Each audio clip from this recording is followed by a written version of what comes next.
All right. At this point in time, I'll open the Somis Municipal Advisory Committee meeting. This is Wednesday, September the 8th, and the time is 6 o'clock. Jack, would you lead us in the flag? I'll do a roll call really fast. Okay. Okay. Pat Richards. Present. Robert Fulkerson, Bob Fulkerson. I'm here too. Tyler Cobb. I'm here. Jack Foss. I'm here.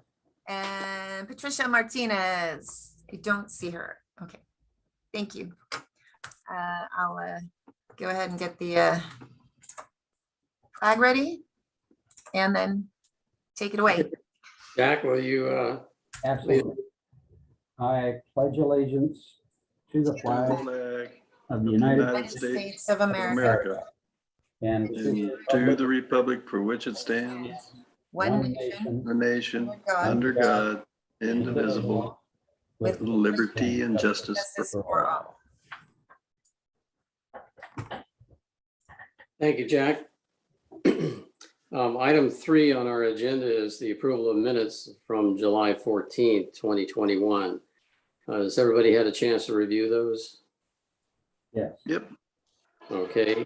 Do I hear a motion to approve? I'll make the motion. Bob. Okay. Second. Second. I'm sorry. I second the motion. Thank you, Jack. Okay, I'll do a roll call. Pat Richards. Yes. Sorry, Bob Fulkerson. Yes. Tyler Yes. Cobb. Yes. Jack Foss. Yes. Okay, approved. Okay, next item on the agenda is agenda review. I would like to make a suggestion that we move item 9C, which is a presentation regarding broadband in the county, to just after item 6. That would be comments by Supervisor Parks. Any opposition to change the order of the agenda and move 9C following item 6?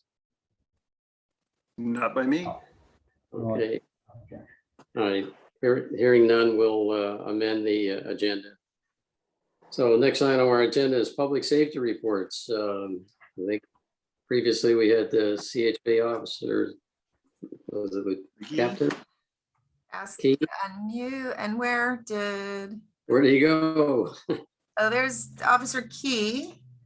And is that Officer Baker? Baker Yes. here. Thank you. Okay, so whoever wants to go first. You go first. You're in a car, you're working. Okay. Okay, so I checked well, first off, good evening to everybody. I checked all of our statistics for the last month or so since the last meeting, and it's been fairly quiet in the area as far as collisions are concerned. However, we did have a major injury, DUI related TC on Lewis, just north of Las Posas. That happened at the end of August, actually. So that person survived the crash, but as you can see, we all need to continue to be aware of DUI drivers out there because you just never know where they're going to be. Other than that, it's been good in the Somis area. Recently, I've talked to, actually been kind of coordinating with Supervisor Parks and Venice about some changes of the boundary or the jurisdiction lines for the Ventura CHP and Moore Park areas. As you all are probably aware of how it goes, the 34 and everything to the east of it is the responsibility of the Moore Park area, and everything to the west of the 34 is the responsibility of Ventura CHP. So when you think about it, as far as calls and service to the public, to have two different CHP offices handling calls doesn't make it as easy for all the community in the area. And we just had a new captain appointed to the Ventura CHP effective September 1. And as soon as he gets acclimated to his office and gets going, I'm going to have a meeting with him, and I'd like to propose one of our offices actually service the area. And, I recognize why they did what they did back in the day when they were trying to determine boundary lines. It was probably due to call volume. The Moore Park office is a smaller office and difficult to take care of the calls to the west of Lewis. So we'll see what we can do. I just wanted to keep everybody in the loop on what our intentions are. And ultimately, it's to better serve the general area of Somis so that you have one person you can call, either be me or the Ventura area. We'll keep you updated on what happens with that. On September 25th, we have scheduled a Coffee with a Cop event at the Somis Market. It'll be between the hours of 10 a.m. and 12. And we anticipate having probably at least a half a dozen officers there, including myself, and perhaps even some representatives from the Ventura CHP office. So if you would like to meet everybody and just have a cup of coffee and just talk about whatever we want to talk about, you're welcome to meet us and ask any questions. And our goal is just to, communicate with the public, let you get to know us and us meet you as well. And that way, we can have tighter relationships with you. And whenever you need anything, we can network a lot easier. I'm going to leave off with just a safety message for the MAC. Just something that has been going on in the state, which is highway shootings. Drivers get upset, road rage occurs, and what we're seeing is there's an uptick in shootings as a result. So I just urge, for you and your families, you can spread the word that if, you're ever getting in you can feel that there's some kind of issue happening with you and another driver, just let them go, brake a little bit, slow down, get away from them. If they're doing something that's unsafe, I urge you to call our dispatch and let them know that, there's maybe a safety issue or the person's driving erratic. That would be good information for us to know. But if it's just mere, the person didn't move over when they should have to allow you to drive by, or, whatever creates it, it seems like there's more guns out there, and people are willing to take chances of firing at other drivers, and it's just unsafe. So just something that we've noticed in our metropolitan areas, there's definitely an uptick in shootings. And we had one in the Ventura area. It was about a month and a half ago. And that's why I bring this up, is it seems to be affecting our county. And I just wanted to make sure you're all aware of it. So please drive safe, and whatever we can do to help out, just let us know. Officer Keys, could I have that date again on your coffee meeting? Yeah, it's September 25th, Saturday. 25th, okay. Between 10 a.m. and 12. Where is it at? I'm sorry, I never did tell you. I just say Somis, but at the market. We're gonna put up a canopy there, and we've already talked to the owner of the market, and they're gonna supply coffee and maybe a few refreshments, is what I was told. So it's gonna be in the Ventura district? Yeah, really. No, we're going to have a foot on Lewis Road so that we represent our area. Thank you very much. Appreciate it. Do you want to introduce Officer Hoagland? Yes. So tonight we have Commander Lieutenant Heather Hoagland. There she is. Hello, I cannot get my camera to turn around for the life of me, so sorry about that. She's assigned to the scales now, and I thought it would be good for the MAC to meet her, and she'll be addressing any of your commercial issues that you have in the area, and any questions that you're going to have. She's going to be your go-to person for that from moving forward. So we just want to introduce her. Heather. Hello, everybody. Yes, Heather Hoagland just took over July 1st. So I'm getting to know the area. I did work in Moore Park for the since November, working graveyards, and Jeremy was my commander. I have almost 19 years with the Highway Patrol. The majority of that spent in the Los Angeles area. West Valley, Woodland Hills is sort of what I had considered home, but I've lived in Simi Valley since 2007. So I've been a resident of Ventura County. Well, I actually started here in 1997. I lived in Moore Park. I lived in Newbury Park for a year, and then went to Woodland Hills for a few years and have been in Simi Valley since 2007. So this is home for me.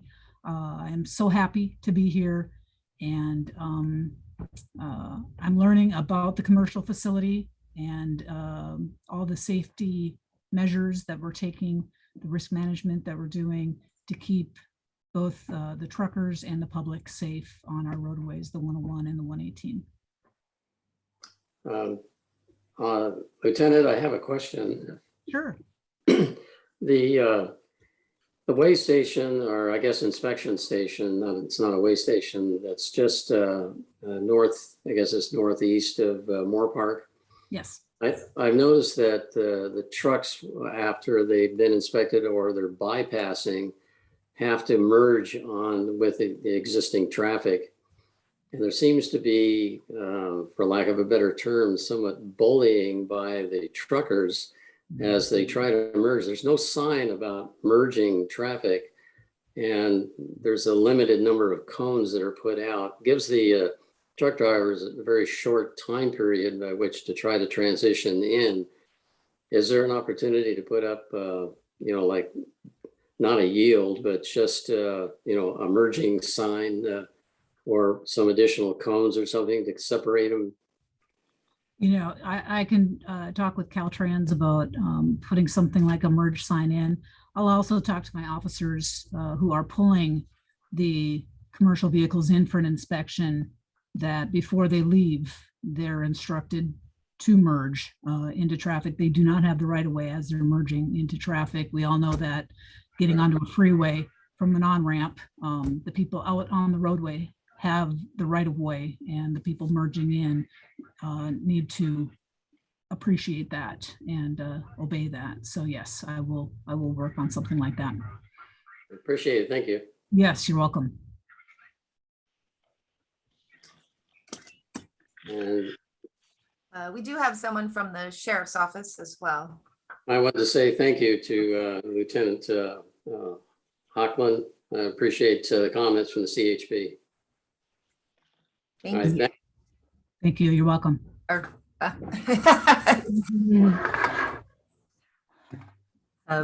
Officer, yeah. Senior Deputy Mike Baker here with the Sheriff's Department out of Camarillo. I am going to be replacing Virginia Tinoco for the interim time. She's going to take an early retirement. Thank God for her. 30 years in the job, and she deserves it. So for me, I'm sort of the new face to the game here. Sorry, my name says presentation, but that's what we named our little laptop computer. So it's Mike, not presentation. I've been with the Sheriff's Department over 31 years now, so I'm looking forward to retiring as well. But I've worked in Camarillo back in the early 90s. Now I'm back here, and I head up the community resource unit. So I'm sort of like a one-man show. So in that capacity, I also handle the neighborhood watch and the calls for service that I send out to the businesses as well as all of the neighborhoods in the city.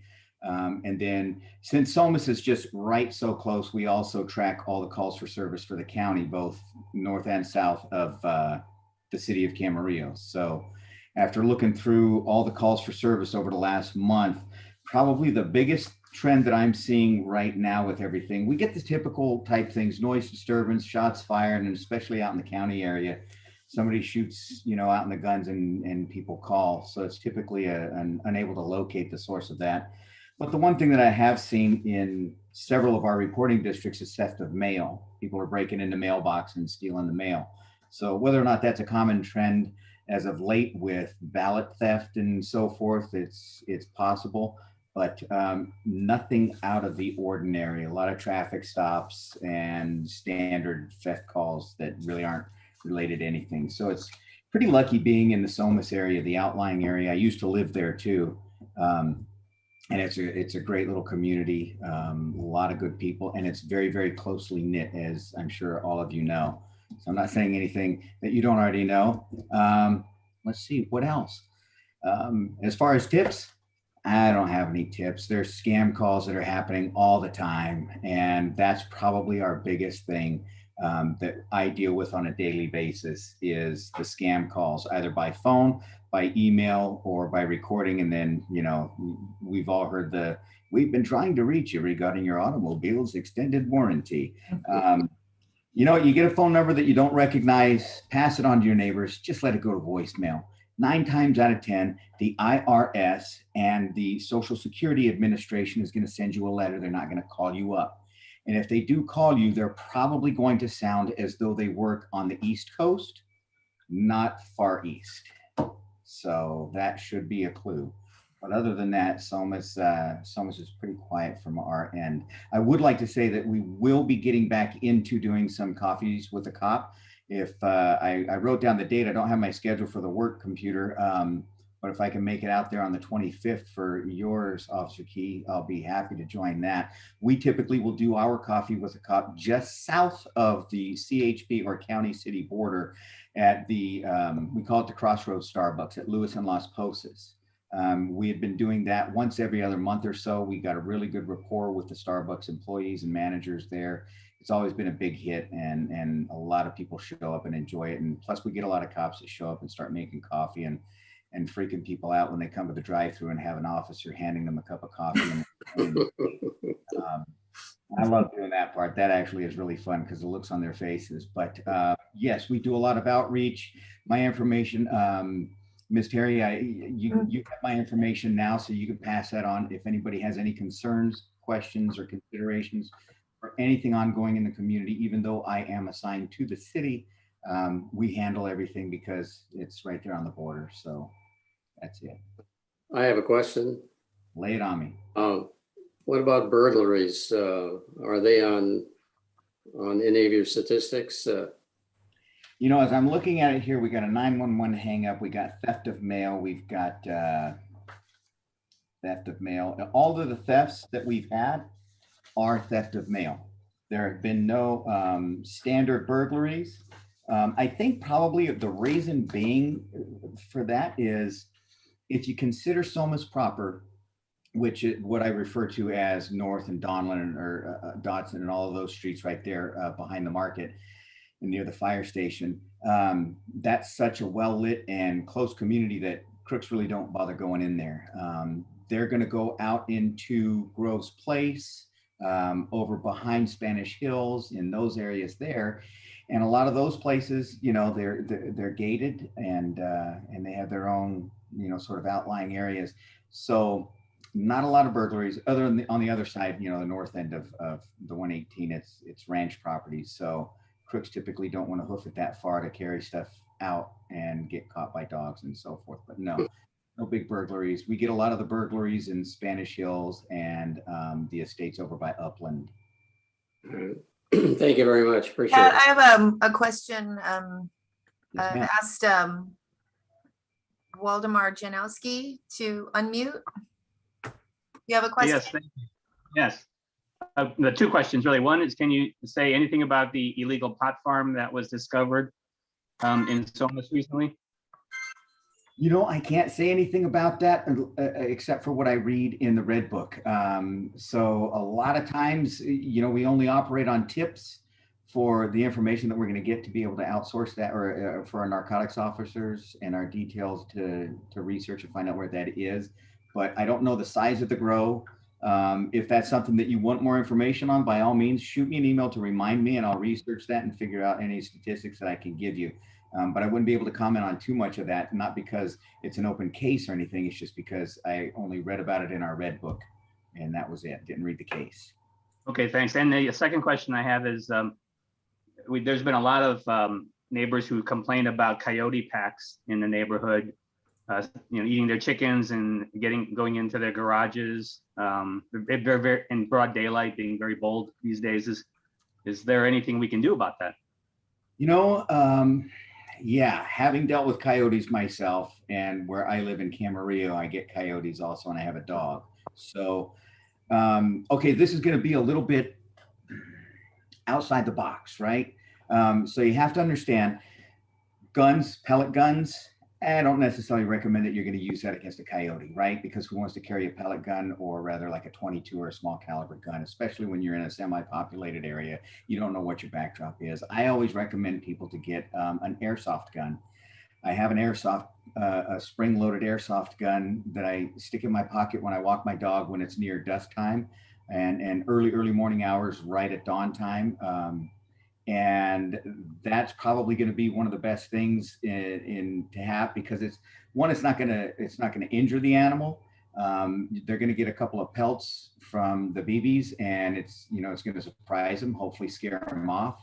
Chances are coyotes are very smart. They send a few scouts out, just on the limited knowledge that I have with how coyotes are. When they're in a pack, get back inside the house. They get brazen, especially nowadays. Put yourself in a position of safety. If you're near a car, get inside the car.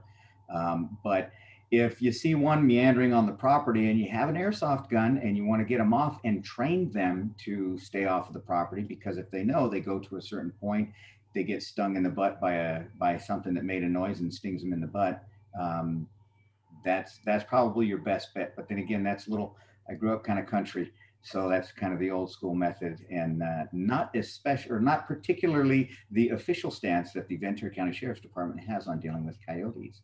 In that case, we'd probably say, call your local animal control for opportunities to abate the problem by having them capture them and relocate them to a farther outland area. Okay, thanks. Appreciate that.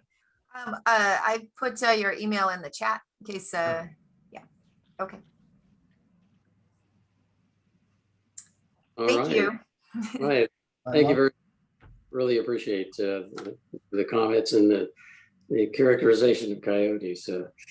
Moving on to our agenda, item number 6, which are comments from Ventura County Supervisor Linda Parks. Is Linda with us? Yes, Linda's here. Can you hear me? Good. Yep. I was glad to hear the suggestion of a air shot gun instead of a real gun, which Venice and I have both heard suggested at a different MAC meeting. So much prefer that we don't go shooting our coyotes. I understand that we have a few items that are specific to Somis, and then some countywide that I want to bring up to your attention. I have asked that we get a vaccine pop-up site at the Somis school, and Dr. Vaca, superintendent there, has been very gracious in working with our county to make that happen. So on Tuesday, October 5th, people will be able to get their first dose, and then on October 26th, people can get their second dose. And so I think Venice has a flyer she can show on the screen. Oh, did it not do it? Oh, there we go. Additionally, oh, there it is. Yes, so that's for the October 5th, and then we have one on October 26th. Yes, and those are Pfizer and J&J are the ones that the county has been offering there. Additionally, there was a question, I believe it was from, was it Pat, who wanted to know, yes, about Airbnbs. The county did go through a process of looking at whether to restrict Airbnbs in the unincorporated county, because that's the only area that we have oversight on. And it came down to just 2 areas in the county which had problems specific to Airbnbs, and those are along the coast and up in Ojai, in the Ojai Valley. And so in those 2 areas, you need a permit. Everywhere else, you can have them, but you definitely need to have a business license. So that, and also apply for the transit occupancy tax that you have to pay. So that is the response to the question about what about Airbnbs. There are obviously still ordinances in place regarding noise and other issues. If you have them, those complaints can still be made and followed up on. We also know that Caltrans has been working on that project on the 118, the rehabilitation project. And I think that is supposed to be designed and completed sometime in 2023. So we're looking forward to that. It's now back in the design process. And then we also have talked about the signs in front of Hagel Lumber Primetime, and they were interfering with line of sight distance. So the company did move their sign back.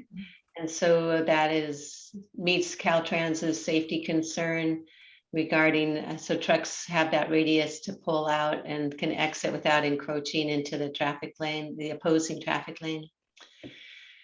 Since we last met, the agricultural commissioner has put out his crop report, and it is always interesting to see what's happening in our agricultural industry. This report, I think, as it relates to particularly to Somis area, shows that hemp has dropped significantly. It went from being a top 10 crop, I believe, in 2019, and then down to below the top 30, going from a $35 million crop down to a $5 million crop. I think part of that is they overestimated the market for it. And so there are a lot of other grows out there where CBD oil can be got. So in our county, that has not become such a problem anymore. However, as you know, there was also an initiative, Measure O, that allowed for growing of cannabis in greenhouses that are already existing.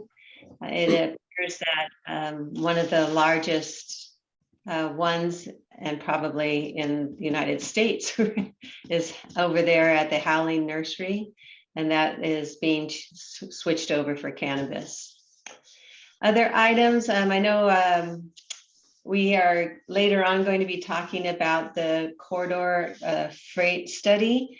And I don't know if we were able to, I think since we've had our last MAC meeting, you may know that Darren Kettle, who was the executive director of the Transportation Commission, has moved on to become the executive director of Metrolink. And so we are now as the commission working to hire a new executive director. And that completes my comments and open for questions. Any other questions? I think, Linda, a question regarding the Somis Ranch and the package treatment plant. And others may have more information, but I was wondering if there's any new information with regards to that matter. Yeah, the farm worker housing project, called sometimes the Somis Farm Worker Housing Project. As you know, it's right on the border of the city of Camarillo. And one of the things I was pushing for is if it's going to get approved, it should be hooked up into the sewer system in Camarillo. We have heard from our county's wastewater division that they were concerned that the Ventura Regional Sanitation District may not be able to operate the packaged sewer treatment plant that was planned for the project. They also, as I have, expressed concerns with what happens if you don't connect. And those could be things like odor. And particularly for the city of Camarillo, you have the library there, you have the high school there. Those are things you don't want to have happen, which is more of a reason to connect. So I'm hopeful. I've been doing what I can to see that that is considered. We were told that it would be prohibitive because SOAR would require a vote of the people, but we have since looked a little closer at that and found that because it is affordable housing and SOAR exempts affordable housing, that should not be a restriction. Be that as it may, the bottom line is that VRSD is still asserting that they can run the packaged sewer treatment plant. So until that is resolved, this is the plan that was approved, is the plan that is still moving forward. But I feel like that is such a major hiccup that things may change before the project is built. As you know, VRSD's financial picture is not looking very good. So I think that is one of the reasons why it's considered unlikely that they will be able to run the packaged sewer treatment plant. As a supervisor and oversee the different agencies, I don't want the county to be ending up holding the ball and trying to work a packaged sewer treatment plant. That's not what the county should be doing. It's actually the antithesis of what the county should be doing. Okay, all right, I appreciate that. Thank you very much for the comments. Any Thank other you. questions? I don't have any hands raised, so. Okay, all right. Again, thank you Supervisor Parks. I appreciate the comments. Let me get Terry. Yeah, Theobald. we reordered our agenda to bring up item 9C. And I think you have Terry available. Yes, there he is, and asked him to unmute. There we go. All right, Terry, you're on. All right. Well, good evening, members of the Somis Municipal Advisory Council. Thank you for having me this evening. Before I get started, I do want to say I previously worked with Mike Baker and the Sheriff's Department. Great sheriff resource. I think you'll be happy with his representation of the Sheriff's Department. And also, I thought I would point out that many years ago, a thoughtful CHP officer provided me written instructions on how to properly merge into the freeway and who had the right of way. So I've always appreciated that feedback from our brother law enforcement agency. With that being said, I'll move into my presentation, which I'm going to bring up now. Hopefully, you should be able to see it. Oh, not yet. Sorry, there's the button. Now you can see it. It says on my screen, participants can now see your screen. So we're here today to talk about the update on broadband. I have a couple of updates. One is on the state side and one is on the federal side. So on the California state side, we've all heard about Newsom's broadband executive order, I'm sure related to broadband. And that executive order has now begun to move into the planning phase. The California Public Utilities Commission is planning to oversee $6 billion executive order. To the best of my analysis, it appears $3.5 billion will be used for open access middle mile, which is basically running along state highways. State highways would be, for example, the 126, the 118. It also includes the US 101 in our area, according to their plan. And open access doesn't mean necessarily free, because there's a limited amount of fiber that they plan to lay, and so they plan to. It sounds like they plan to lease it, but there's no identified cost yet for what that would be. Then they have $2 billion for the final mile, and that's an area that Somis would probably be most interested in, because that's basically going from the middle mile, which would be coming down the 118 most likely, and going to individual residences and businesses. We've looked at the cost to close the digital divide in California, and by some estimates, it's about $16 billion for the entire state. So $2 billion doesn't seem likely to be enough to close the digital divide for most residents in California. SCAG, the Southern California Association of Governments, estimated about $8 billion just for the 7 SoCal counties, which is Ventura, Los Angeles, and South. We believe, based upon the analysis, that CPUC is most likely aiming at most rural populations in Northern and Eastern California. Ventura County is considered an urban county by state standards. The California Department of Technology is apparently going to be handling the technical design and connectivity of the middle miles and connecting into the internet locations. Caltrans will be overseeing the construction. They've estimated 8,000 miles of fiber, and they're estimating that construction to take a few years. Their focus, I mentioned, running along state routes. According to their map, they will be using a portion of the 126, the 33, just north of Ojai, the 118 and the 23, as well as US 101. Of course, they will also be coming down the 5 and other state routes in Southern California. It's important to note that their plan does not appear to have full redundancy. And what that means in the plan that I presented to you previously, we planned to connect to the internet through Santa Clarita, and we also plan to connect to the internet through Agoura Hills, which means that if either one of those went down, we would still have access to the internet. It also means that if any segment goes down, it always has 2 ways to get to the internet.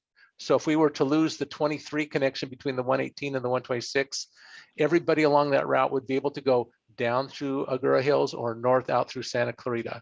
And we thought that is a pretty important feature, especially because we're planning to rely on our middle mile project for not just consumer access to the internet, but also for public safety to support our radio system, microwave, interconnectivity of government facilities, et cetera. So this was a point that we've made to people representing us up to the state level, that redundancy is an important feature that we feel needs to be accounted for. And it doesn't appear that they've made all of the connections in their planning that we feel they need. And I'll talk more about the comments in a second. So the Southern California Association of Governments, SCAG, has obtained what they call party status. Party status means that you make formal comments into the project. The deadline for formal comments was last Friday. And as a result of that, SCAG was able to provide comments through this party status, which basically, like I'm hitting some of the highlights here. Final miles, which is what Somis primarily is interested in. Those final mile efforts should go hand in hand with middle mile construction. In other words, don't spend all of your time focusing on middle mile and then not doing the final mile that goes with that area. So if you're going to go into a region and you're going to do middle mile construction, then you should be doing final mile construction at the same time. That way we can bring residences and businesses up commensurate with the middle mile deployment. Second, focus on public-private partnerships for construction. So we don't want to necessarily rely on Caltrans to do all of the construction themselves. The more ISP private partnerships that we can build, the faster the construction should theoretically go. Another way to look at this is subcontracting construction to private telecom companies. I will also add that I believe that they can also partner with municipalities. So part of what Caltrans could consider doing is partnering with the county and their middle mile project, so that we could essentially be delegated some of that funding, and we would take responsibility for controlling the construction of the middle mile segments that I mentioned in my last presentation. And then, and that's really what the last one is: coordinate actions among local and regional governments. So we've joined and supported the SCAG comment submission effort. The San Diego Association of Governments also did a similar comment section through their party status. And then a number of other entities, Moorpark being one of them, provided some public comments that didn't go through party status. I only mentioned those for complete inclusion, which don't carry the same weight as party status formal comments. On the federal side, the House is set to vote on the Biden infrastructure. I call it the Biden infrastructure bill. It's that $1.2, $1.5 trillion bill that was of much debate in July into August. It was passed by the Senate and went to the House.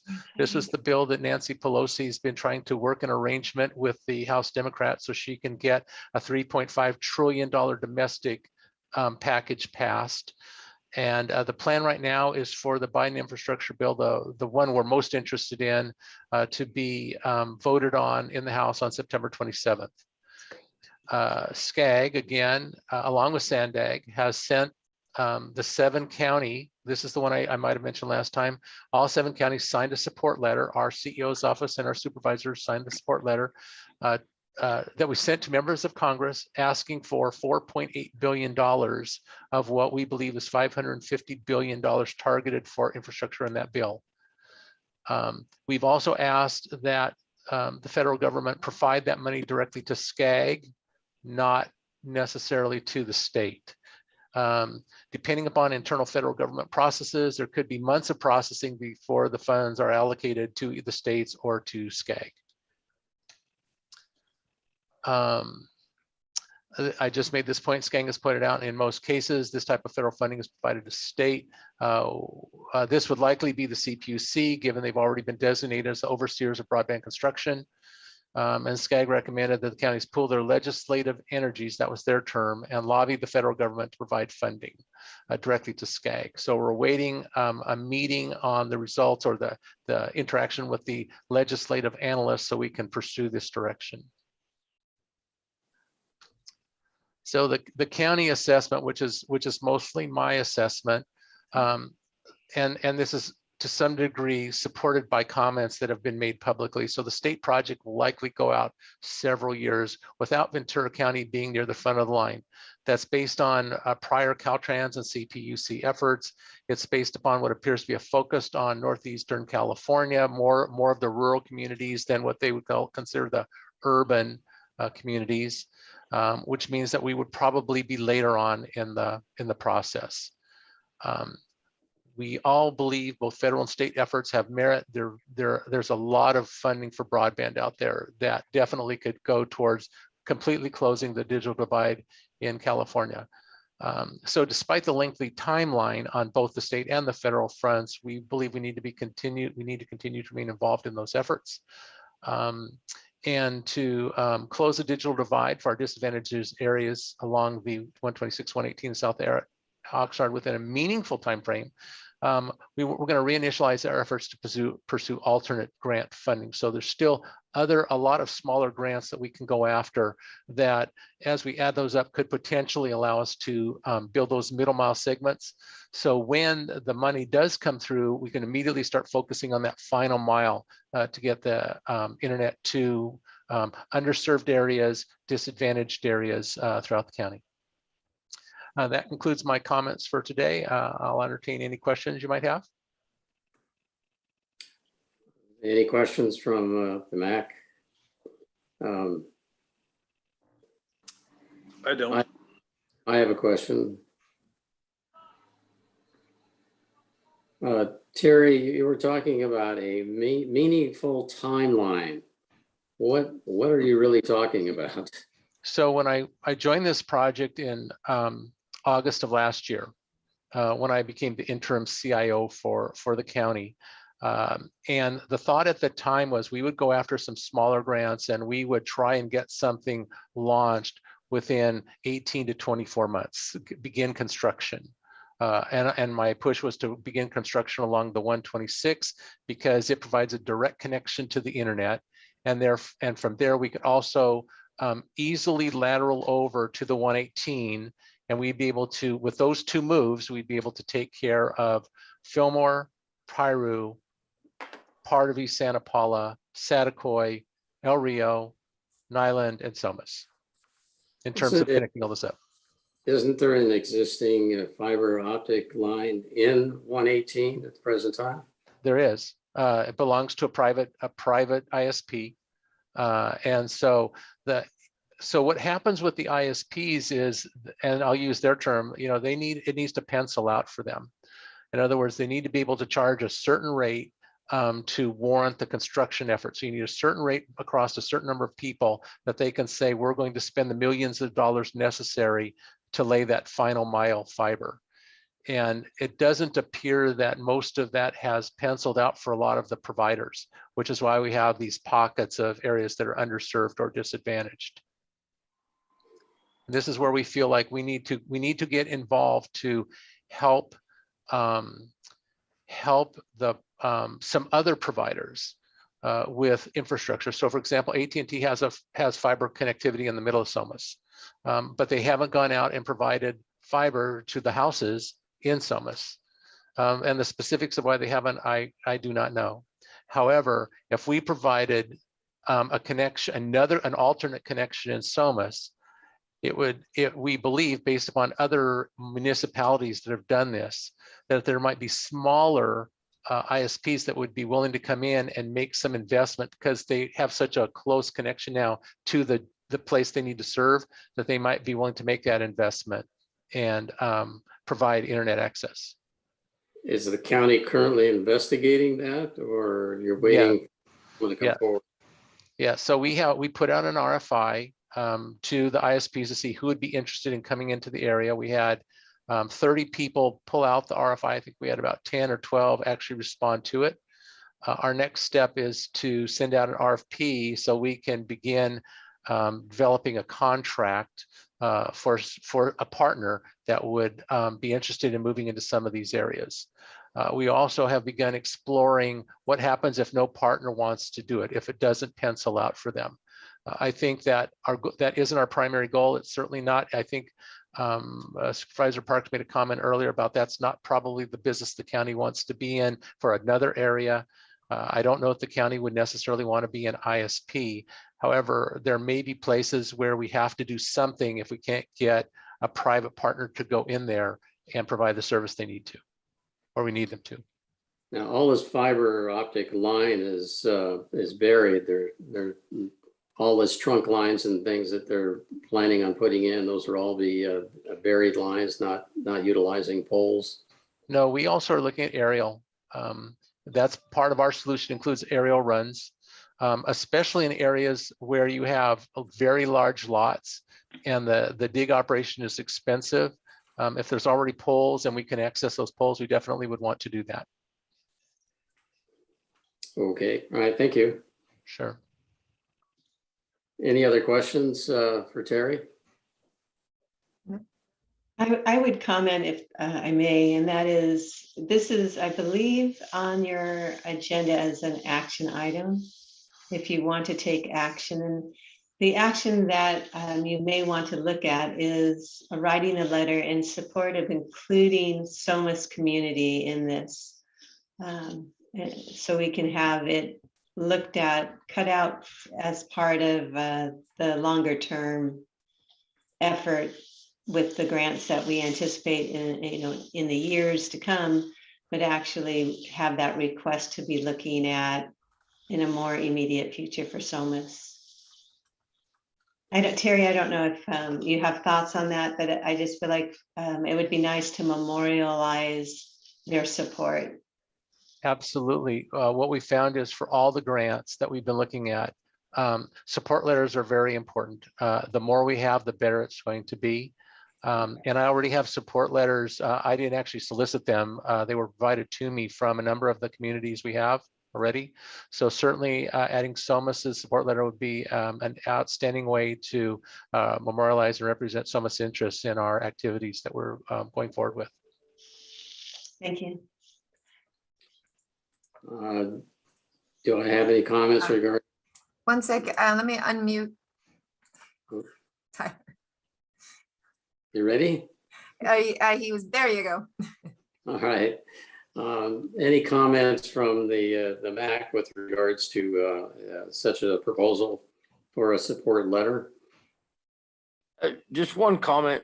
I thought that this whole new push for 5G was going to eliminate all the need for all this stuff, because from my understanding, this 5G solves all problems. No one needs to plug in anymore. It's just going to illuminate the world with internet. So it seems like, why spend all the money and go through all the hassle? I mean, it's just tax dollars being spent, and they could probably go other places. Out of curiosity, what happened to 5G? Is that now not going to happen? So 5G falls in the same category as it needs to pencil out. So in order for 5G to be deployed throughout various communities in the nation, there needs to be demand and people that will sign up for 5G and invest in the devices necessary. One of the things that's nice about the middle mile is 5G is not wireless throughout the country. 5G requires hard line connections to the internet to function. And so, and I get that question a lot. Why can't we just go with 5G? Well, if the infrastructure is not there to support the 5G towers, then somebody's gonna have to make the investment to do that. And that investment then would be driven by the number of people that would sign up for 5G and utilize the 5G services. So it's certainly a potential answer for not needing to run fiber to the home. If the bandwidth available on 5G is sufficient, then that might absolutely be the case. But if you have more bandwidth needs than 5G can support, or then, or if the telecom provider isn't willing to put 5G in your area, then you're still going to need fiber. Curious. And we're also just so you know, Fortunately for Somis, we've got 5G in our area because they put 2 towers in Somis as we're speaking. They're erecting 2 5G towers. So well, there you go. I mean, if 5G reaches most of Somis, or certainly it reaches anybody that wants 5G support, then that might be your answer. Absolutely. The other thing I'll mention is we're also tracking this Starlink satellite system that you may have heard about. Basically free internet from space, or not maybe free internet, but low cost internet from space. That project started off, it sounded like it was going, and they seem to be running into a few issues right now, but that's also something on the horizon. So it's probably good that it's taking a while for the current projects to move, because either one of these technologies could start to outpace this, and then we might be asking ourselves why we spent all this money on infrastructure when we didn't need to. But at this point, neither one of them appears to be moving at a fast enough pace that we're going to get the divide closed enough and address the concerns that our residents and businesses have. So we're pressing on. Any other comments?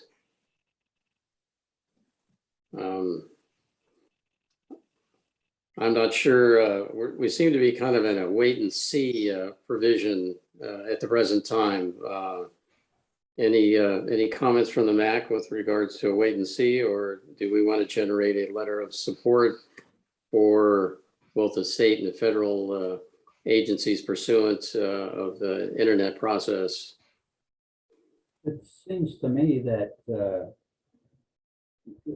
that we might want to do a preemptive strike and do a letter of support for the effort, recognizing that we may have 5G, we may have satellite internet that come along, but if something happens and they don't, or they don't fulfill the needs that we have, we've kind of not taken the opportunity to support the infrastructure itself. Do I hear Jack volunteering to draft a letter? Well, I'm thinking that we all ought to talk about it and see who it. Go ahead, Terry. So one of the advantages of the support letter is that you're supporting the effort to provide high speed, and high speed in our definition is 100 megabits in both directions today, and it's gigabit broadband connection in the future. So we're planning to lay 1 gigabit fiber capability all along our path, and we'll have enough bandwidth to handle that for the residents of the county. So if you had a support letter, that would really show that you really want this to happen, which may then stir 5G providers, et cetera, to mobilize to make some of that happen faster, because they're going to realize that you're giving your support to the more traditional fiber route, and they may be interested in not wanting to compete with fiber. And so they install 2 towers. Maybe they'll see a support letter and say, hey, maybe we need to put some more 5G capability in Somis, so they no longer have a concern. What do the other MAC members feel about that? I'm kind of in a wait and see. It seems you got a significant amount of funds that would be generated towards this effort. And the technology may be outpacing the ability to put in the infrastructure. This is what took place on satellite dishes. They went from 12, 15 feet in diameter down to like 30 inches in diameter. And, you know, the technology was just expanding tremendously. And I guess, a little reluctant to expend that kind of infrastructure, and the costs. So we're talking about billions of dollars, and or even millions of dollars for the county as a whole. I don't know. I mean, from my perspective, I'm kind of on a wait and see. Right. So we're actually not talking about spending county money here. We're actually talking about spending federal, state, and federal and state grant money here. Correct. You're correct. Well, for me, that's probably worse, to Pat's point. We're already spending way too much of that money. So yeah, I'm with Pat on a wait and see. I feel like the internet solutions are getting better and better by the month, especially for us rural people. Okay, regarding an action item, anybody interested in making a motion to either wait and see or to provide a letter of support for the state and federal funds that are earmarked to come down to our county? Anyone? I would make a motion to wait and see, revisit this in 6 months and see where it stands. Okay, very good. Anybody else want to chime in? I'll second that motion. Okay, hearing a second on those items. Terry, do we need a roll call on these? I'll do that. I will, Pat Richards. So the motion is to wait and see and revisit in 6 months. Correct. Pat Richards, Yes. Tyler Cobb, Yes. Bob Fulkerson, Yes. Jack Foss. I'll go with everybody. Yes. Okay. Wait and see. And Terry, I just wanted to say thank you for your efforts. This is a Herculean object that you're trying to push forward, and you got so many moving parts associated with it. I commend your ability to keep track of all of this, especially the state and federal activities that are taking place. That's quite a process that you got going. So anyways, thank you very much. The information is very valuable to me. I have a better understanding of where the state and the federal governments are at least poised to begin this process. So again, thank you very much. You're welcome, and thank you for the time this evening. I do not do it by myself. I have people that help and keep me well informed, but I hope you all have a good rest of your evening. Thank you again. Thanks again. Thank you. Take care. Thank you, Thank Terry. Have a good evening. Okay.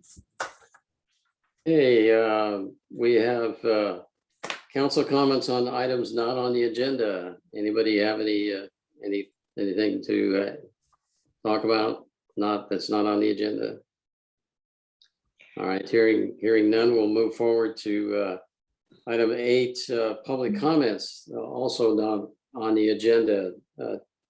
Terry, do we have any, or Denise, do we have any? I believe Dr. Vaca was gonna say a few words. All right, he's with us. Yeah. Well, thank you so much for the continuous invite, and it's a pleasure to come and give you guys an update regarding Somis Flow. We are up and going since August and look forward to a successful year. I did want to invite and put out a date for all of you. We have our actual board meeting coming up this next Tuesday, the 14th of September. It's an important meeting. We do have the gas company representatives coming to share what type of mitigation efforts they've taken on to ensure that the pipeline that runs through our property is secure. So I know that some of our constituents here in the community were asking, and so it is this next week, Tuesday. Our board meeting is scheduled for 6:30 p.m. here in our cafeteria. So I would like to extend that out, and if folks aren't here today, if you can help us spread the word, that would be great. On a different note, we also will be kicking off our back to school on Wednesday, the 15th, and please stop by, take a look. Definitely our kids are happy to be back, and we're trying to make sure that we keep our unique status of doing everything in person, obviously taking all precautions as we proceed, but to us, it's connecting with our folks and with our community in person. I mean, as good as Zoom has been, I think there's nothing better than shaking hands and making sure that our folks have access to our school. As you may or may not know, our school has been open for about 6 months for our public to use. So those are my comments. I'm open to any questions that you may have. Any questions from the MAC? I don't see any hands raised yet either. All right, Dr. Vacco, thank you very much. And look forward to the next that meeting on September the 14th. I think that's something critical, not only for the school, but for the community as a whole on that gas line. Appreciate it. Thank you very much. Okay, we're back down to action items again. MAC recommendation on redistricting in Ventura County. Has any MAC members reviewed any of the material regarding redistricting or have any comments?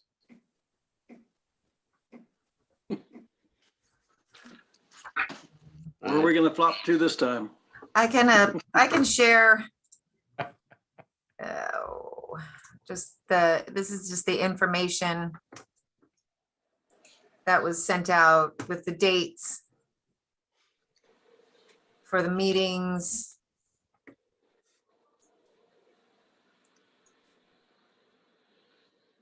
And this was also, I'm sorry. These are all Zoom meetings? These are the meetings that are scheduled for the redistricting. And I can't recall if I got back to you, Pat. I think I did. You had a question of who was drawing the maps.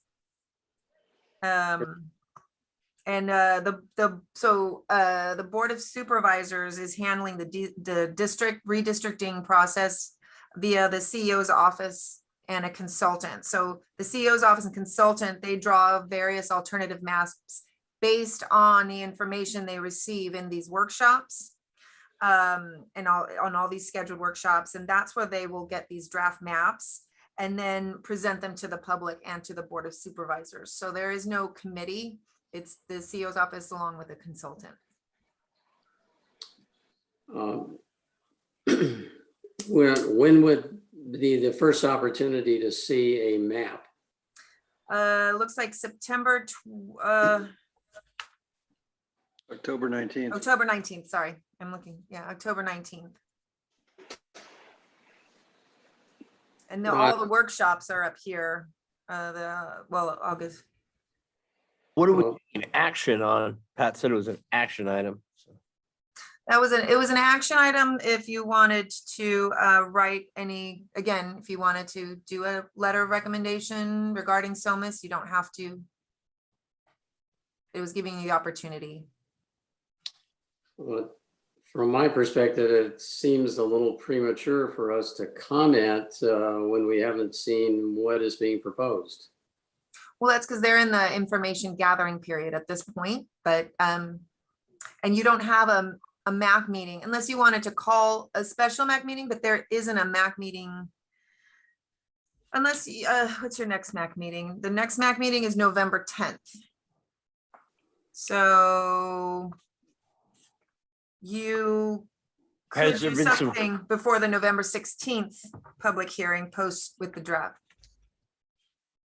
So you could table it until November 10th if you'd like.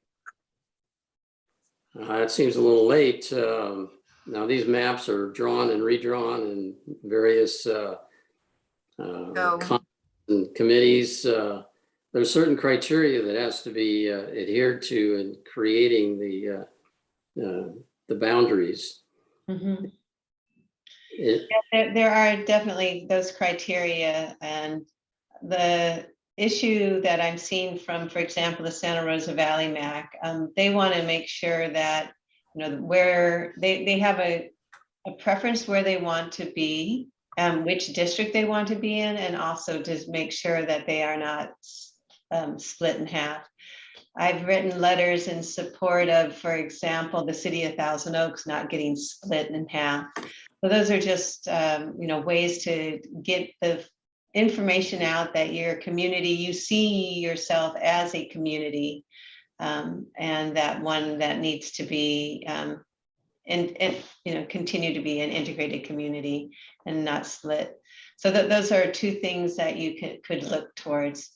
Right now, as it stands with redistricting is, and it's similar to the way it was last time we did this, is my district grows the slowest. And so once again, I'm in a position of seeing what more can be added into my district. And that will be one of the questions that we brought to us. The one district that has grown the fastest, or the most, I guess, is the Camarillo Supervisor District Longs District. You would think it might have been Oxnard, but it's not. It's Camarillo this time, or that district. So the likelihood is that other areas maybe in that district might come into mind, but unlikely that Somis would be given to, for example, a supervisor district. Four. Thank you. Four. So those are just kind of the things that are in play right now. But as I say, the Santa Rosa MAC are looking at it just to kind of assert your interests, that you are a whole community, you don't want to be split apart. And that will be considered when it comes to trying to determine which districts should grow and which should shrink, if any. Up to you, or if you want to wait for more information, that's good too. But I just want to give you the ability to have your voice heard. Any comments? Well, I don't know. I remember 40 years ago, Somis was split in 3 districts. So at that point, it was kind of nice because 3 different supervisors kind of had to be up to speed on what was happening in Somis. And then we went to Simi Valley, and then we went to Camarillo, then Simi Valley, and now we're with Thousand Oaks. So I don't know. Like I said, who are we going to get flopped to now? We're 5,000 people. They can move around pretty easily. Yes, in one fell swoop. Yep. Or split up. It goes different ways. I know in the last redistricting, they were looking at my district, taking in like Hollywood Beach and Silver Strand. That's really pretty far away. I do have Malibu, Yerba Buena, so it kind of goes along the coast. But the community there was concerned about having multiple representatives. They felt like it was more difficult. But it could be looked at the other way too, is you'll hopefully grab somebody's ear. Yeah. I don't know. I think we ought to wait and see some maps first or something like that. Right, you could, but right now they're taking the input in. So if you wanted to give input, now's the time to do it, because now's when they're starting to look at what they may draw. So that's why we brought it now, because it's what they would consider when they do these maps. Well, the maps have to be created with specific criteria in mind. Well, Correct. if you want, I can go to, because you can go in, they have, if you go to the website that was provided, they do have criteria. In fact, actually, let me go back and share this. The criteria is right here.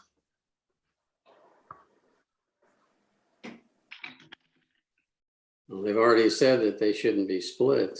Local and communities should be kept together. Yeah. Well,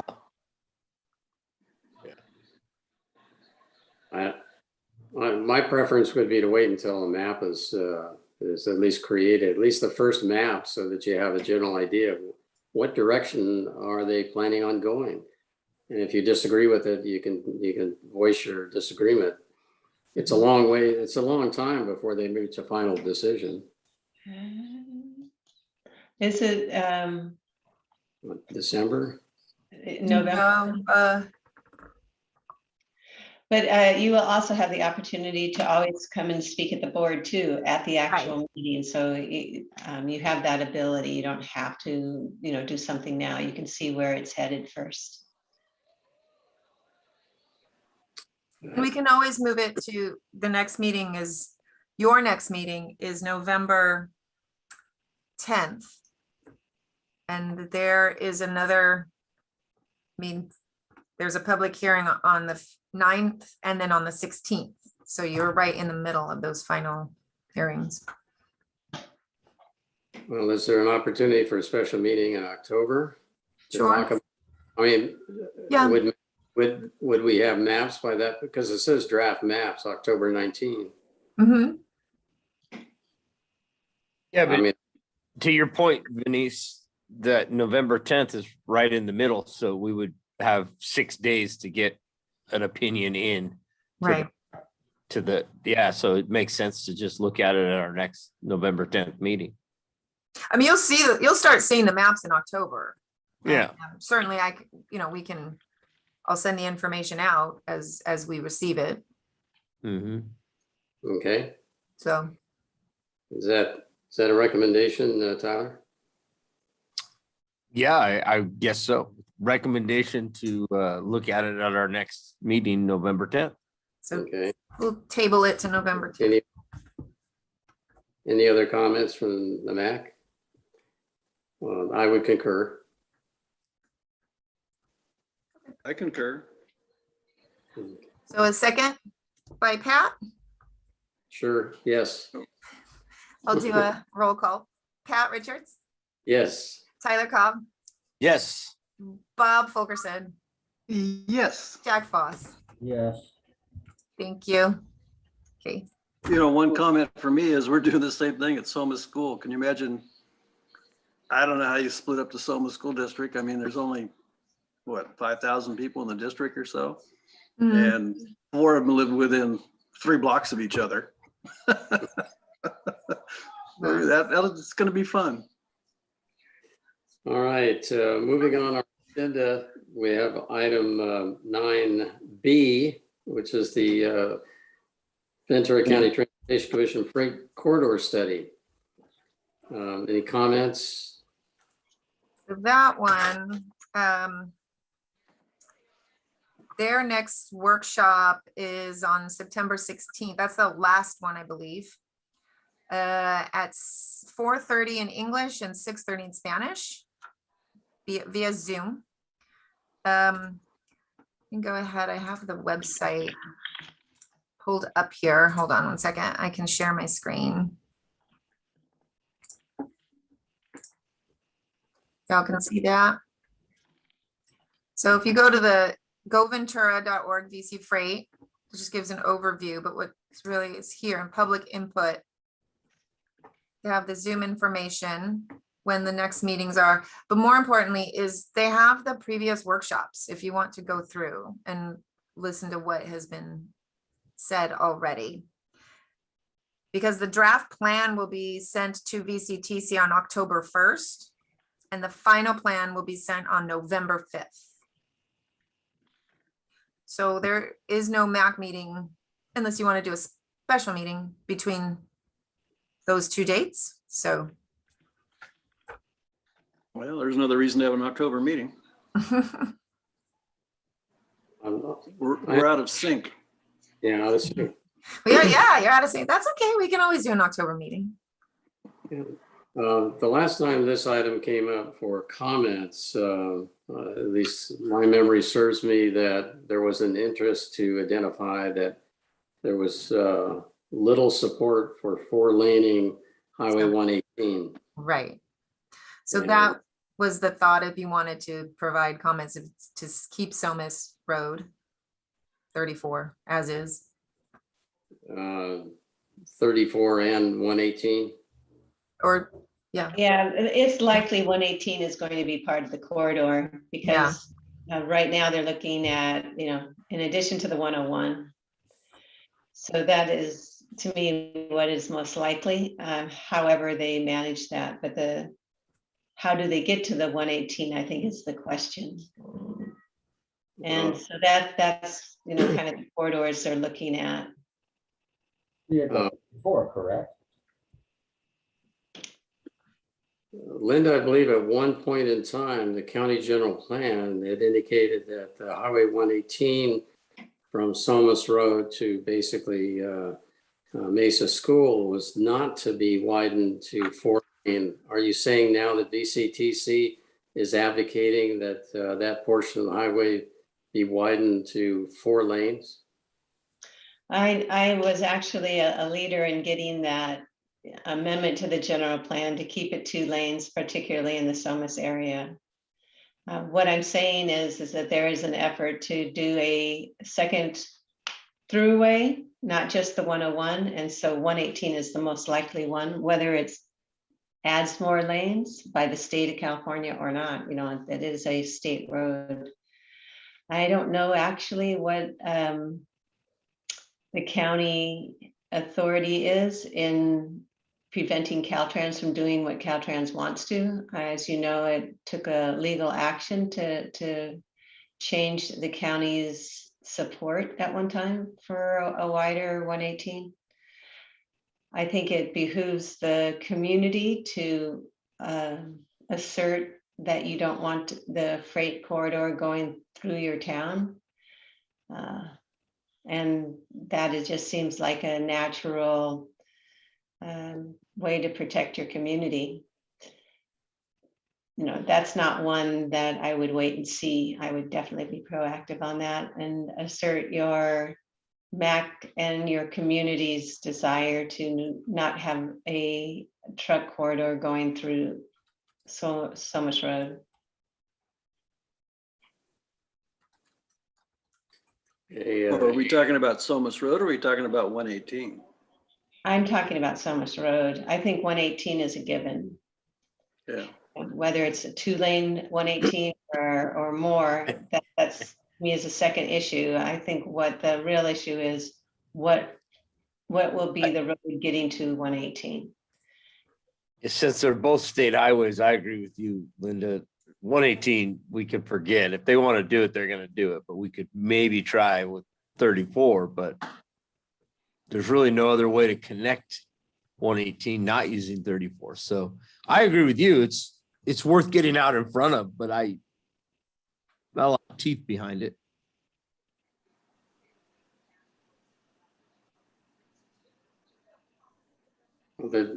There's no way to stop Caltrans if they're proposing what it is that they're doing. All you can do is voice your concerns about what it would do to the community as a whole. Yeah. And there is, I have to say Caltrans, I have been working with Caltrans lately and they have been really receptive to our county's requests and watching some of the good things that they have been doing, environmentally, for example. So certainly, you have to have the backing of your elected leaders, and that's what the Transportation Commission is. It's a group of elected leaders from throughout the county. They need to hear from you. I don't know if the city of Camarillo is as concerned. They have a very wide section of Lewis Road. I've heard members of the city council support this. So I think you need to do what you can to let the Transportation Commission know it's not just, me who's speaking for your community, but, also members of your community speaking up too. Okay, do I have anybody volunteer to draft a letter? I think we're talking about both Highway 118 and Somis Road, or Highway 34.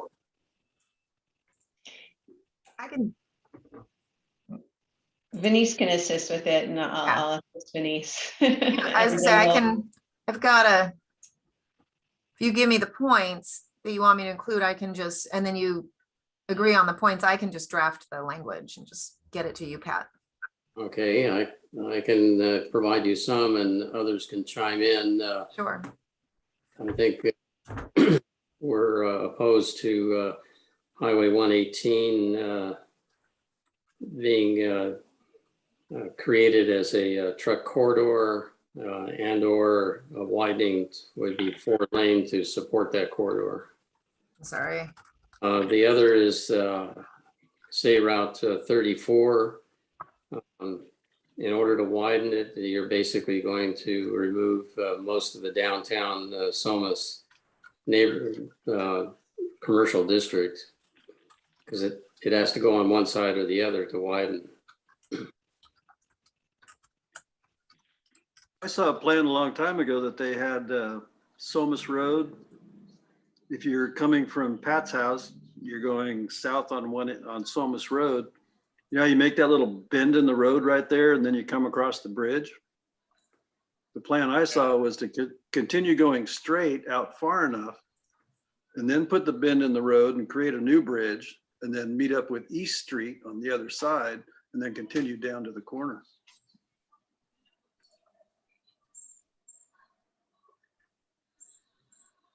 You understand that route? Is it through farmland?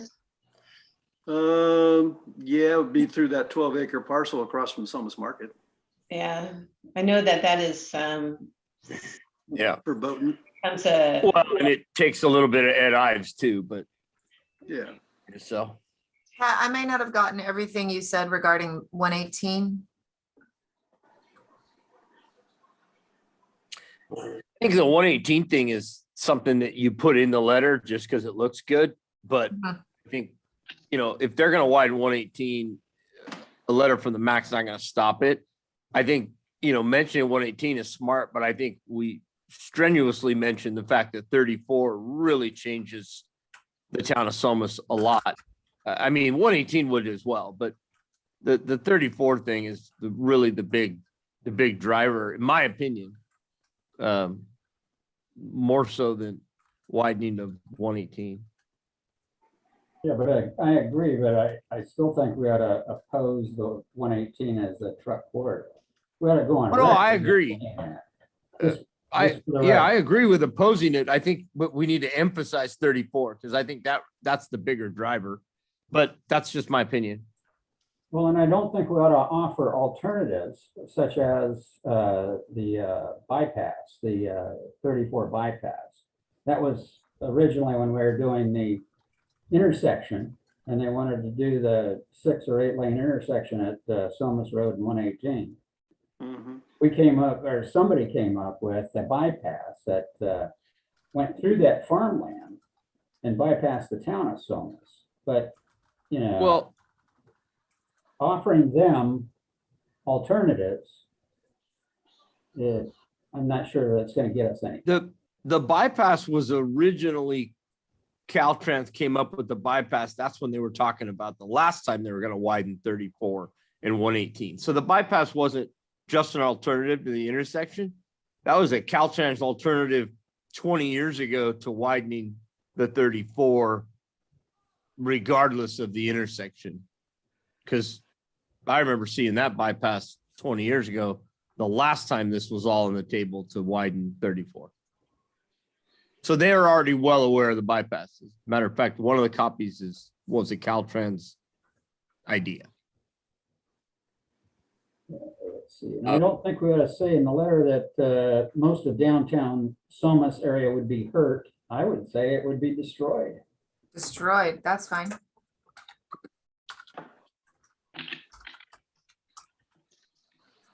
Bob, your store's only been there for how long?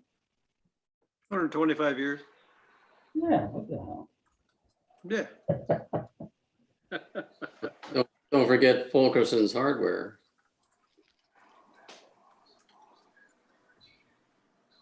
It might be a historical landmark. It's a heritage County, not landmark state. already. For a heritage landmark, There we Yes. go. is it? Yep. And I believe the old dehydrator, which is now serves as Agrex, is also a historical landmark as well, which would be in the path on the 34. The No, dehydrator? they aren't. The Thursday Club is, and Somis Are School you is. are you sure? I think Joe Berdulis got that in at the county. Oh, did he? Well, they'd have to I check believe on that so. one. I know they did the Thursday Club, the store, and the Soma School back when we had our 100-year anniversary thing. What Back in about the 96. blacksmith shop? They didn't want to be part of it. They were asked, but they didn't want to be part of it. Okay.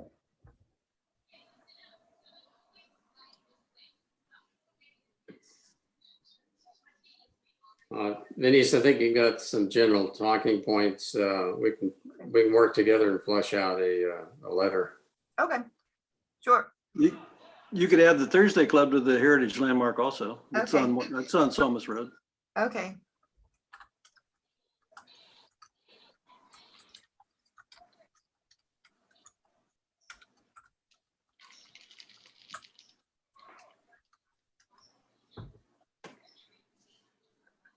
So, on Soma's Club. Which is the original Soma School. Oh, really? Yep, Oh, wow. till 1924.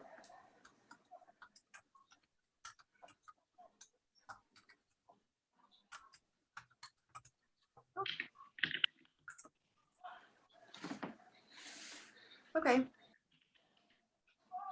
Any other comments? I'll work with Denise so we can flesh out a relatively short letter. But Okay. But so.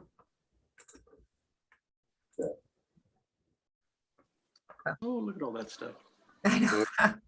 All right. Well, these are the main points, and we'll just work on. If you want to, does this need to be? This needs a motion in a second, correct, Supervisor Parks? I'll make a motion that we Okay. do the letter. Okay, Jack, is there a second? I'll second. Tyler? Okay, and Pat Richards, yes, Tyler Cobb, Yes. Bob Fulkerson, Yes, Jack Foss. Yes. Thank you. all right, moving on to agenda item 9D, the talk about streetlight at the La Cumbre and Donlin intersection.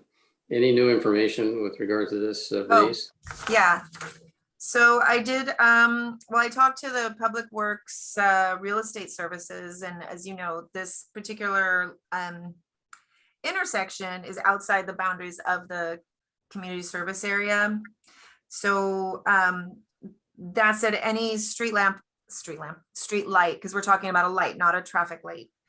So any, would be private. Ideally, it would be a property owner, but I don't know I don't know who owns the property near the home, but that's okay. Where's this light gonna go? Sorry. Where, Donlin and La Cumbre. Right. yeah, but exactly where at that T So intersection? at that point, we would have to contact Southern California Edison to look for the proper location. We would have to put a request in to Southern California Edison to add it. And then basically the funding would need to be located to pay for that. You're talking about the intersection there, where the T is, where the traffic accidents have been? Where they just recently did some improvements. They Yeah. they realigned it, they added the reflective tape. They moved the signage so they were better, more visible. But we did have a resident request because it is still dark, so The new world that we live in, don't we have some solar lights that go up in 25 feet in the air at this point that the county operates? well, it's Caltrans Solar? or it's Southern California Edison would. I'm sorry, not Caltrans. Southern California Edison. I'd have to. Oh, so the county doesn't have any poles that have solar panels that run lights at this point? Everything goes through Edison? I'm curious. I don't know. Yeah, according to Public Works Agency, they said they would have to put in a request to Edison to add the street light. Okay. That Yeah, I be would imagine that solar is not dependable enough, that we would have a safety feature dependent on solar. This is an unusual situation. I mean, it shouldn't be. But the idea that you need to have a funding source to put in a light to make an intersection safer. And you have a county that relies on the local district to pay for it. You know, that I find that pretty unusual. But I think before we get into how do we try to get it paid for, even though that's not how the county operates, the question is, do you think it merits a signal there? Not a signal, A light. a light there. And if you do, would you be concerned, for example, of light pollution or, you know, any of those kind of things? I know the county has taken some measures already to make the intersection, you know, more warning that it ends there, you know, with signage and all. But then I think the first question is if you think one is needed. And then secondly, we can talk about how do you pay for it? How does one pay for it? And I could see trying to work something out. You bring up a good point, Linda, and that is that the light pollution. I know that the guy whose fence was burnt up along with his trees, and we know that that is all on his property or her property. Probably would not like to have a light, a big light there, you know, illuminating their house all night. So I'm not sure. Yeah, that I think that is something to consider. There, I That's believe, something to consider. And then the second thing I would think is that if you know, you make a recommendation, go through the process, find some funding, let's say it all gets done, and you put a light there, then what's to say that the folks at Donlin and Kingsgrove don't want a light there? And then, you know, Balcom and Bradley, and I mean, you know, so on and so on. There's 1,000 places you could put lights in Somis that would be, I guess, beneficial to that corner to illuminate it. But I think we're kind of opening a can of worms by doing that, my opinion, because then, you know, like I said, a mile up the road at Kingsgrove and Donlin, it's dark there. Actually, I think there is a light there now that I think about it, but so that's a bad example, but either way, there's lots of places. Stockton and Bradley doesn't have a light, right? So there's Stockton and Balcom. So yeah, to me, I just, it's pretty illuminated when you drive up there at night if you have your headlights on. I can tell you that with new work that's been done. oh, with the reflective tape. Oh yeah, can't miss it.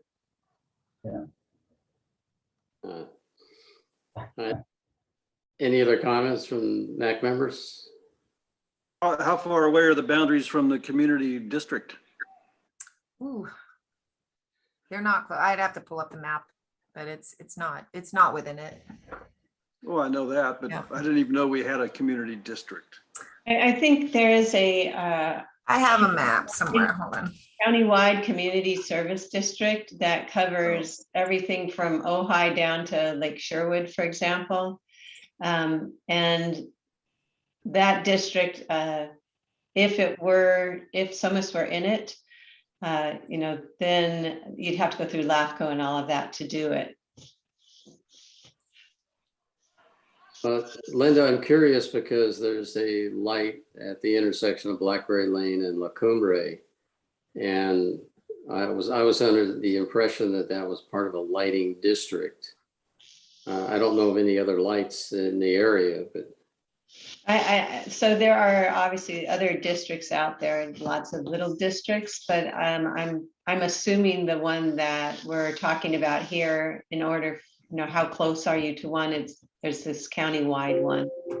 And, Okay. and regardless, if you wanted to be in that district or another district or somehow getting it in a district, you know, that obviously is, as you know well, you know, a process, because that sits on LAFCO with me.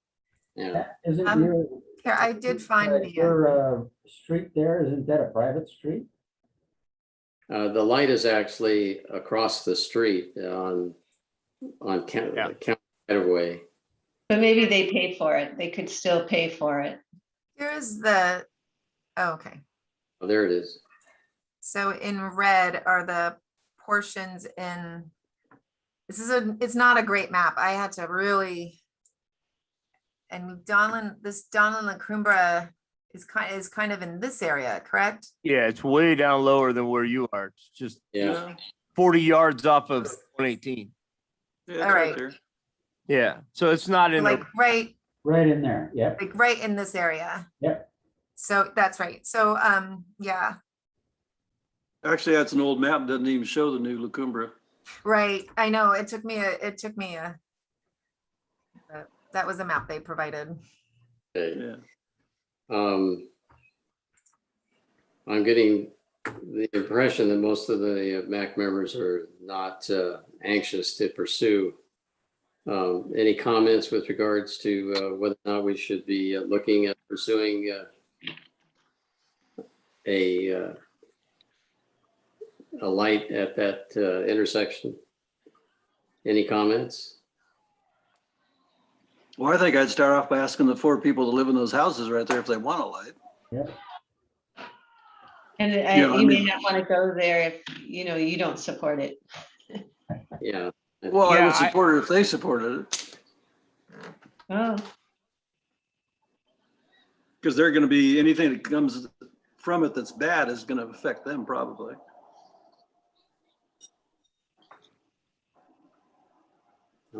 How do we go about the process? We could of- ask Supervisor transportation. Parks, it sounds like from your comments that you think this is something that might be not worth the efforts in securing funding and whatnot. Not to, I don't, I'm. yeah. No, I think that you have, put out the concerns, on both sides. The accident, the fatal accident occurred prior to the improvements in signage and such.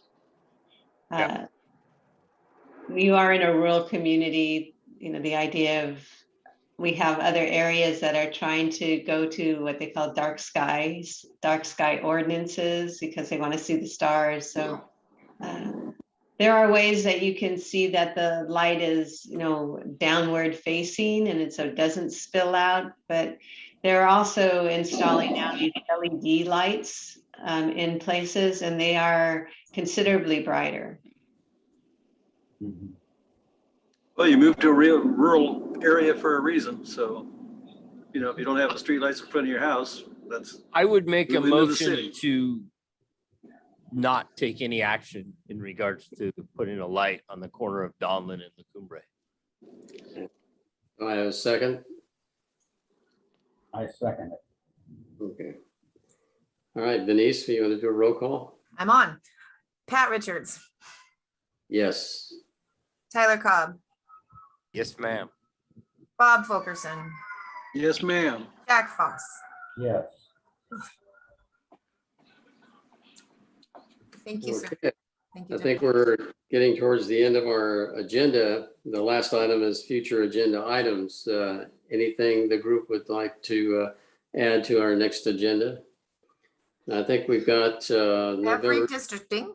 the redistricting is November 10th. That'll be on the agenda. We'll wait 6 months for the broadband, so we'll give that some time. So that won't be on anytime soon. Correct. Any comments from the MAC?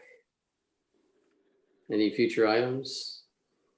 If you choose to, just let I or Denise know, and we can add those to the agenda as time goes on. And So with Pat, that, can I have a motion for adjournment? I make the motion. okay. I'll second. All right, Tyler. Pat Richards, Yes. Tyler Cobb, Yes. Bob Fulkerson, You bet. Jack Voss. aye.